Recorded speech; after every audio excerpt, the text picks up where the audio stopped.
Did you know that you could stop suffering for everything in your life? Only changing one thing in your mind. Most of what hurts us is not even happening. Is our mind inventing problems? Stay with me for the next few minutes, and I will show you the secret of the Stoic that transformed their lives and can transform yours also in seconds. If you are interested in this, make sure you stay until the end. Your mind will never be the same.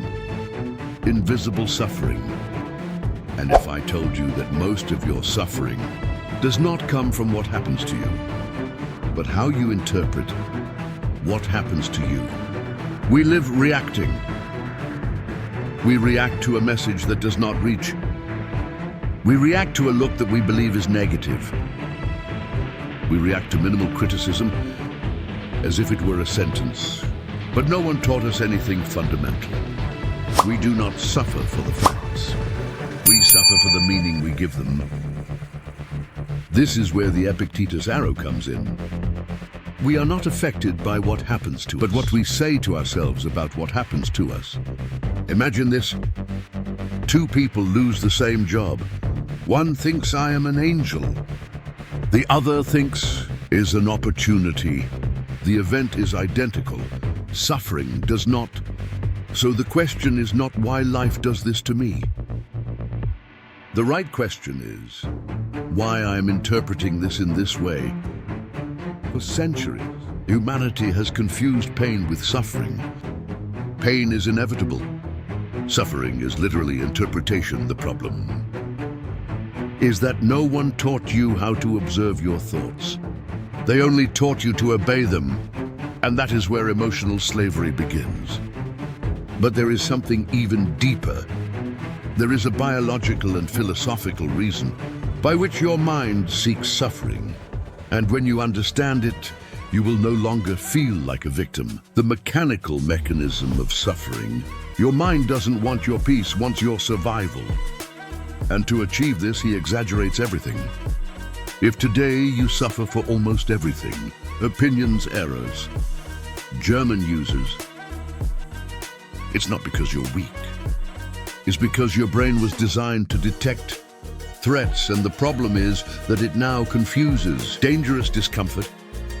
Thousands of years ago, a miss could cost you your life. A noise in the throat could be a predator. A social signal could mean expulsion from the group.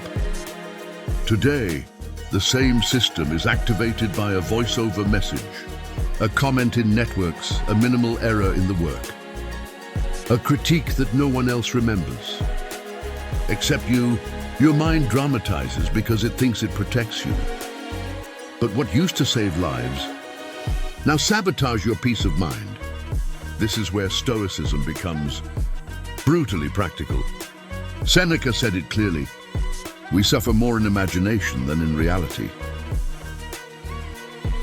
Think about it, how many times you imagined a conversation that came out worse in your mind than in reality. How many times have you suffered for something that never happened? Your mind does not clearly distinguish between the imagined and the real. When you activate intense emotion, and that is where the cycle begins. The event is small. Interpretation amplifies it. Emotion validates it. The reaction makes it worse. And then you say, the same thing always happens to me. You do not always interpret in the same way. Stoicism does not seek to eliminate emotions, seeks to interrupt automatic interpretation, because among what happens and what you feel, there is an invisible space, and in that space live your freedom. Viktor Frankl expressed it centuries later. Between stimulus and response, there is a space. In that space lies our power. But here comes something uncomfortable. Most do not want that power, but because taking responsibility for your interpretation means to stop blaming the world. It is easier to say, they hurt me. To ask you, what a story I'm telling about this. Constant suffering is a repeated narrative. You repeat yourself, I am not enough. They do not value me. They always let me. everything goes wrong. And with each repetition, you strengthen the identity of the sufferer. But listen to this carefully. The Stoic does not deny pain, denies mental exaggeration. You don't ask why, you ask me. What is under my control here? And almost always the answer is my judgment, my action, my character, nothing more. When you accept that you do not control results, opinions, climate, economy, or other people's decisions, but you do control your interpretation, something changes. Your energy stops, begins to concentrate, and what once looked like a tragedy becomes training. Here is the truth that few accept. Suffer for everything is an unconscious way of feeling control. If you dramatize, you feel you are doing something. If you get anxious, you feel that you are anticipating. If you care, you feel that you are preparing, but to worry is not to prepare, is to rehearse tragedies that may never come. Stoicism does not eliminate problems, eliminates unnecessary amplification. Imagine living without reliving conversations 20 times over. Assume negative intentions. Anticipate constant wear. Fear every little mistake. That's not coldness, that's mental fortitude. And it is not born of ignoring emotions. It is born of observing. The first step to stop suffering for everything is this. Detect the story your mind is telling. Ask yourself, is it a fact? Or is it an interpretation? I am reacting or choosing. This matters in 5 years. If the answer is no, your suffering is painful. But there is still something deeper. There is an enemy silent that turns any small event in a huge wound. And it's not your mind, it's your ego. In the next part, you will understand why the ego needs to suffer to feel important. The ego, the invisible root of suffering. You don't suffer that much because of what happens. You suffer for what that means to your identity. The ego is not arrogance. Is the image you have of yourself. Is the story you repeat about who you are. What you think you deserve. How they should treat you. How everything should turn out. And every time reality contradicts that story, suffering appears. The comment does not hurt. It hurts that the image you have of you contradicts you. No chest hurts. It hurts that I do not confirm your value. It does not hurt the error. It hurts that it destroys the idea that you had to make it perfect. The ego wants coherence with its narrative. If you see yourself as strong, any sign of weakness is you. If you look like a successful person, any failure humiliates you. If you look good, any criticism outrages you. But here is the trap. The ego needs constant validation, and when you don't get it, creates suffering to justify its importance. Marcus Aurelius wrote something radical in his Meditations. If you are bothered by something external, it is not that which disturbs you, but your judgment about it.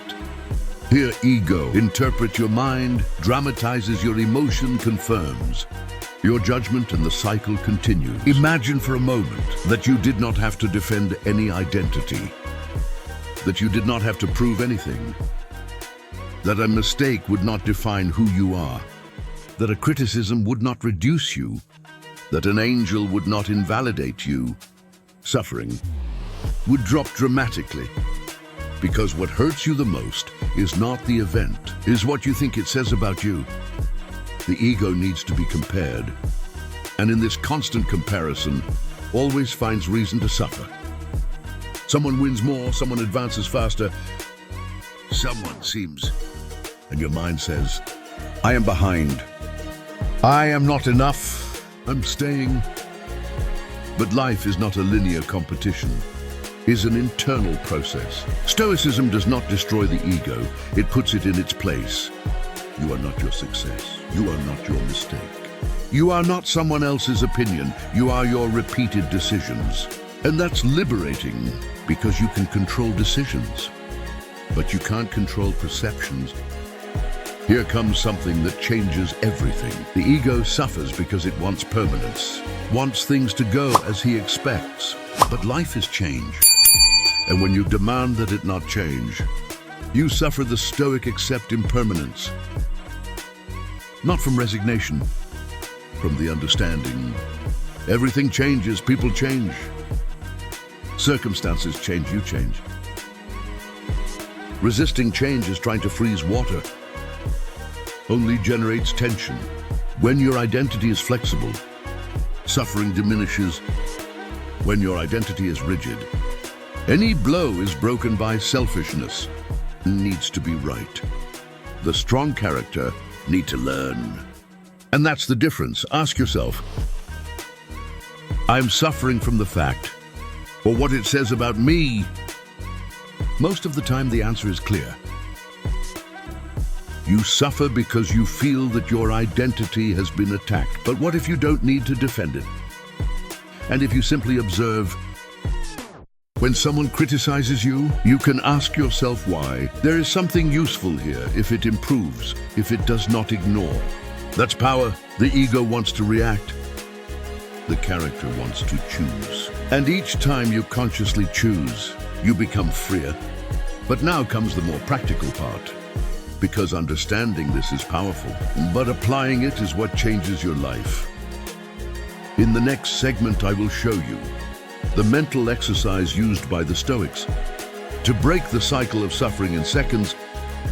Now I will show you the method used by Marcus Aurelius, even in the midst of wars and betrayals, to keep calm. If this type of content strengthens your mind, subscribe now to Stoic Foundation, give like, and share it with someone who needs to hear this. Here we train the mind, not the ego. The exercise that stops suffering in seconds. If you could stop a thought before it turns into suffering, your life would change today. So far, you understood something crucial. You do not suffer from the event, you suffer for your interpretation, and your ego amplifies that interpretation. But understanding it intellectually is not enough. You need a tool, a practical mechanism, a mind switch, and that is exactly what the Stoics practiced. Marcus Aurelius did not have a comfortable life, ruled an empire at war, faced betrayals, illnesses, and constant death. And yet he wrote for himself a simple but powerful mental discipline. The exercise is this: separate the fact from the trial. When something happens, your mind labels it in milliseconds. This is bad, this is unfair, this is terrible. The Stoic does the opposite. Describes the fact as if he were a scientist, without adjectives, without dramatization, without example. Instead of saying they humiliated me in front of everyone, you say a person expressed an opinion about my work in front of others. Instead of saying I lost everything, you say a project did not work as I expected. Instead of saying I'm being ignored, you say they have not replied to my message yet. Notice the difference. The first language carries emotion. The second is neutral, and when the language changes, emotion loses intensity. Your mind needs a narrative to suffer. If you take away the drama, reduces impact. This exercise seems simple, but in practice it is revolutionary, because it breaks the cycle and turns it into an event. Objective observation, conscious choice. Here comes the second part of the exercise. After describing the fact without judgment, ask yourself, is under my control? If the answer is no, release it. If the answer is yes, ask nothing more. That's mental discipline. Most people add a third category, complaint, and the complaint does not solve or release, only prolongs. Epictetus insisted on dividing life into two columns. What depends on me, what does not depend on me. Your smile does not depend entirely on you. Your decisions, yes. Other people's opinion does not depend on you. Your answer, yes. The past does not depend on you. Your learning does. The future does not depend on you. Your preparation does. When you reduce life to those two columns, mental chaos subsides. But here comes the most transformative point. Suffering is sustained because you feed it repeatedly. Mental repetition, emotional repetition, narrative repetition. Every time you remember the event with drama, you live it again. Your body reacts again. Your mind reinforces it, and the pattern is consolidated. Stoic exercise breaks repetition. You observe it once, you analyze it objectively. You act if you can and let it go. Don't revise it, don't rewrite it 20 times. Don't exaggerate, it's easy, it's not possible, yes, no. And every time you do, you strengthen your character. Think of this. Mental strength is not an absence of emotions. Is recovery speed? Is not to fall. Is to get up fast. Every time you apply the exercise, you reduce the time of suffering from days to hours, from hours to minutes, from minutes to seconds. That is real progress. Here is a concrete practice that you can apply today. Next time something bothers you mentally, this is just an impression, is not a tragedy of, it is not the end, it is an impression. And impressions can be questioned. Not every thought is true. Not every emotion is an order. You decide whether to obey it. But there is an even more advanced level. Because even when you learn to observe, there is still a deep fear that generates constant suffering, fear of the future. And then we will it completely. Fear of the future and the illusion of control. Most of your suffering is not in the present, is in a future that does not yet exist. Your mind has a silent anticipates losses, anticipations, anticipates abandonment, anticipates scenarios that have never occurred before, and does so with a positive intention to protect you. But in the process, he steals your now. Fear of the future is imagination without discipline. The problem is not planning. The problem is to rehearse tragedies. Visualize this. You imagine yourself losing your job. Your body reacts, your pulse accelerates, and your pulse becomes tense. Your muscles. Your mind generates solutions to a non-existent problem. And you end up exhausted for something that has not happened. Seneca wrote, "The man who suffers before it is necessary, suffers more than necessary." The Stoic distinguishes between preparation and concern. Preparation is action. Concern is mental repetition without action. Preparation strengthens you. Worry wears you down. The preparation most confuse anxiety with responsibility. But anxiety is not the responsibility, is a lack of confidence in your future ability. You are afraid you will not be able to handle whatever comes. But here is the uncomfortable truth. You've overcome things you once thought impossible. Your mind forgets your resilience. Remember fear, but don't remember your strength. The future is uncertain, has always been, even in the times of the Roman Empire, wars, plagues, and betrayals.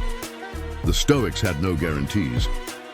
Marcus Aurelius ruled in the midst of chaos, and yet he wrote for himself. Don't be disturbed by imagining your whole life at the same time. Fear of the future arises when you try to control uncontrollable.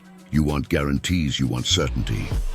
You want defined results, but life operates in T's, not in promises. Stoicism proposes something radical. Accepts confirmation as part of natural existence, not as punishment, not as a threat, as a reality. When you accept that the future is uncertain, ceases to be an enemy and becomes a field of action. Ask yourself what I can do today. Not in 5 years, not in a scenario today. Because the only time you can act is the present. Suffering for the future is born when your mind lives in imaginary scenarios, longer than you live in the now. Practice is simple, but powerful. Whenever your mind creates a negative future story, ask yourself, this is happening now, if not. Returns to the present, breathes, observes. Acts only on what is in front of you. Not about mental films. The future does not need your anguish, needs your preparation, serene. But there is something even deeper that generates constant suffering and attachment. And when you understand how attachment turns any loss into devastation, something inside you will be released. Now I will show you the most powerful Stoic practice to make you emotionally invulnerable without losing humanity. If this content is strengthening your mind, subscribe now to Stoic Foundation, leave your like, and share it with someone who needs to stop suffering unnecessarily. The trained mind lives differently. The art of releasing. You don't need to control anymore. You need to release better. The last level of suffering is not interpretation. It's not the ego, it's not the fear of the future, it's the attachment. Attachment to results, attachment to people, attachment to how things should be. And when reality does not match your expectations, you suffer not because something is unbearable, but because you hold on. Stoicism does not teach indifference, it teaches conscious. You can love without possessing. You can make an effort without becoming. You can try without depending on the result. Attachment turns the uncertain into a threat, turns the uncertain into a possibility. Epictetus taught something radical. When you kiss your child, remember that he is deadly. When you hug someone, remember that it is temporary. Not to live in fear, to live with a conscience. When you accept that everything is temporary, you value it more, and you suffer less when it changes. The problem is not losing, is to believe that something belonged to you forever. Nothing is permanent, neither your success, nor your sadness, nor your pain, nor your joy. Everything flows by making itself flow is to suffer. Flowing with reality is strength. Imagine that life is like the sea. If you try to stop it by yourself, you drown. If you learn to surf them, you advance. Is not coldness.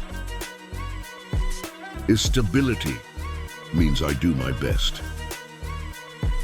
I accept the result, I learn nothing more.